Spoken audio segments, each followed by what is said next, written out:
रात गहरी होने के बाद ससुर जी ने मेरे कमरे का दरवाजा खटखटाया और मुझसे बोले, बहू, मैं बाथरूम में गिर गया था और मेरी कमर में बहुत दर्द हो रहा है।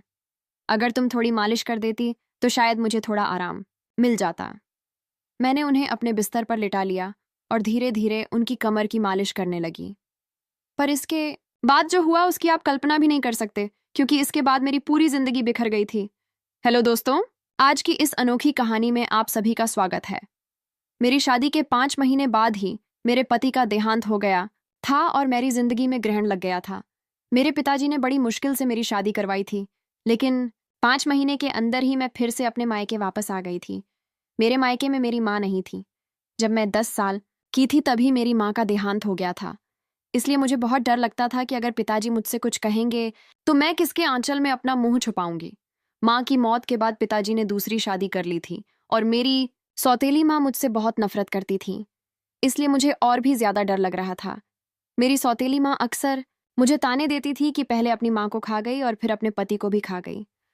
अब यहाँ क्या लेने आई है? क्या हमें भी बर्बाद करके छोड़ेगी? ये सब ताने मुझसे बर्दाश्त नहीं होते थे, पर मैं और कर भी क्या सकती थी। मेरी जिंदगी ऐसे ही गुजर रही थी। फिर अचानक एक दिन मेरे ससुर जी हमारे घर आए और उन्होंने मेरे पिताजी से कहा कि वह मुझे फिर से अपने घर ले जाना चाहते हैं। मेरी सौतेली माँ ने तुरंत ही हाँ कर दिया, लेकिन मेरे पिताजी ने कहा, अब आपका बेटा इस दुनिया में नहीं है, तो आप मेरी बेटी को क्यों ले जाना चाहते हैं? इस पर मेरी सौतेली माँ ने मेरे पिताजी से बहस करना शुरू कर दी और कहा, इसमें इतना सोचने की क्या बात है?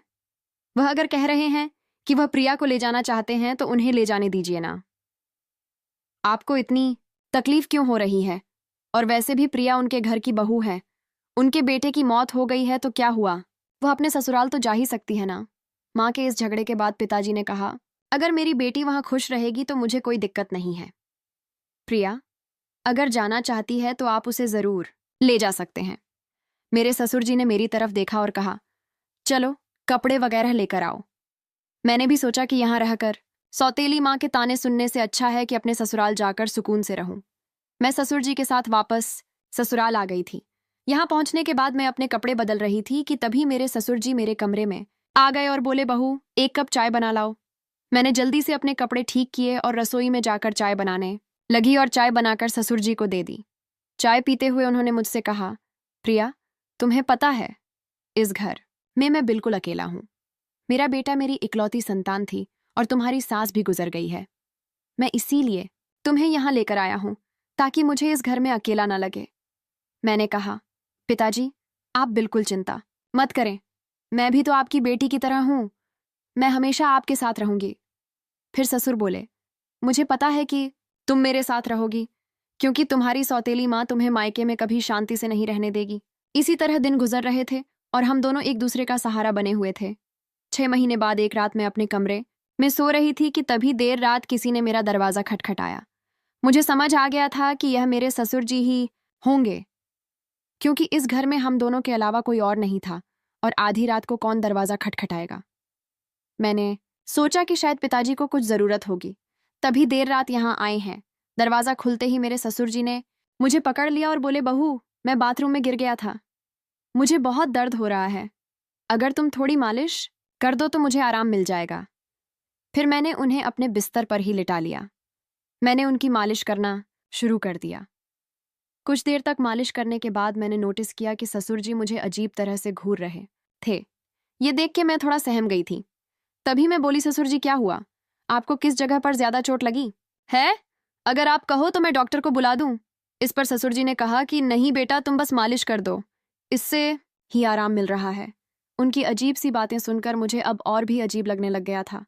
फिर मैं बोली, ससुर जी आप यहीं मेरे कमरे में ही लेट जाइए। कमर में दर्द लेकर आप अपने कमरे तक कैसे जाएंगे? मैं आपके कमरे में जाकर सो जाती हूँ। मेरी बात सुनकर मेरे ससुर बोले, बेटा तुम मुझे इस हालत में अकेला छोड़कर चली जाओगी। अगर रात को मुझे बाथरूम जाना पड़ा या अगर मुझे किसी और चीज की जरूरत पड़ी तो मैं क्या करूंगा? इससे बेहतर है कि तुम यहीं सो जाओ। कुछ समय बाद मेरे ससुर उठकर मेरे पास आए और बोले, बहू मैं तुमसे कुछ कहना चाहता हूँ, अगर तुम मेरी बात मान जाओ तो ही मैं कहूंगा। उनकी इस बात से मेरा दिल और भी ज्यादा बेचैन हो गया था। मैं चिंतित होकर बोली, बोलिए पिताजी। ससुर जी थोड़ा हंसकर बोले, आज की रात मैं तुम्हारे साथ बिताना चाहता हूँ, क्योंकि अब अकेले अकेले अच्छा नहीं लगता है। मेरी पत्नी के मरने के बाद मैंने सोचा था कि फिर से शादी करूंगा, पर जब बेटे की भी मौत हो गई तो फिर मैंने शादी के बारे में सोचा ही नहीं। पर जब से तुम वापस आई हो, तब से मैं तुम्हारे प्यार में दीवाना हो चुका हूँ। उनकी यह सारी बातें सुनकर मुझे बहुत असहज महसूस हुआ, लेकिन उनकी बात का विरोध करने की हिम्मत नहीं हुई। मैं अपने कमरे में ही सोफे पर लेट गई, लेकिन मुझे नींद नहीं आ रही थी, क्योंकि मुझे बहुत डर लग रहा था। ससुर जी ने मुझसे कहा, बहू, मुझे लगता है मैंने तुमसे कुछ गलत नहीं कहा। मैं चाहता हूं कि तुम मुझसे शादी कर लो, ताकि हमारे रिश्ते को कोई गंदा नाम ना दे। तभी मैं हक्का बक्का होकर बोली, ससुर जी, आप यह सब क्या कर रहे हैं? आप मेरे ससुर हो। ससुर का दर्जा पिता के समान होता है, और आप मुझसे शादी की बात कर रहे हो। आप बोलने से पहले एक बार सोच तो लो कि आप क्या क्या बोले जा रहे हो। तभी मेरे ससुर बोले, देखो बहू, मैं मानता हूं कि मैं कभी तुम्हारा ससुर था, लेकिन तुम्हारे पति को मरे हुए अब 1 साल हो चुका है। जब मेरा बेटा ही नहीं रहा, तो हमारे बीच में ससुर और बहू का रिश्ता कहाँ बचा है? मैं भी अकेला हूं और तुम भी अकेली हो। हम पति पत्नी बनकर जिंदगी भर एक दूसरे का साथ दे सकते हैं। उनकी यह बातें सुनकर मेरा मन विचलित हो गया था। मैं आगे और कुछ भी नहीं बोल पाई। एक और सौतेली माँ के अत्याचार, और दूसरी तरफ ससुर जी का यह अजीब व्यवहार। मैं तो इन दोनों के बीच ही फंस गई थी। जैसे तैसे रात बीती और अगली सुबह मैं अपने ससुर जी की बातों पर सोच विचार करने लग गई। ससुर जी का प्रस्ताव मुझे असंभव लग रहा था, लेकिन वास्तविकता मुझे कुछ निर्णय लेने पर मजबूर कर रही थी। फिर मुझे ख्याल आया कि मैं अपने पिताजी से जाकर बात करती हूँ, लेकिन यह सब बातें अपने खुद के पापा से करने की हिम्मत मुझ में नहीं हुई, क्योंकि मुझे पता था कि पिताजी से बात करने के बाद मेरी जिंदगी में और भी नई समस्याएं आ सकती हैं। इसलिए मैं उनके पास नहीं गई। एक दिन ऐसे ही शाम को फिर से मेरे ससुर जी ने मुझसे कहा, बहू, मैंने तुमसे कुछ गलत नहीं चाहा। मैं बस इतना चाहता हूं कि तुम हम दोनों के सूने जीवन में खुशियां भर दो। मैं अकेले नहीं रह सकता, और तुम भी कब तक अकेले रहोगी? तुम्हें भी तो पति की जरूरत सताती होगी। ससुर जी के मुंह से फिर से यह सब बातें सुनकर मैं तो अंदर से कांपने लगी थी और आगे कुछ बोल ही नहीं पाई।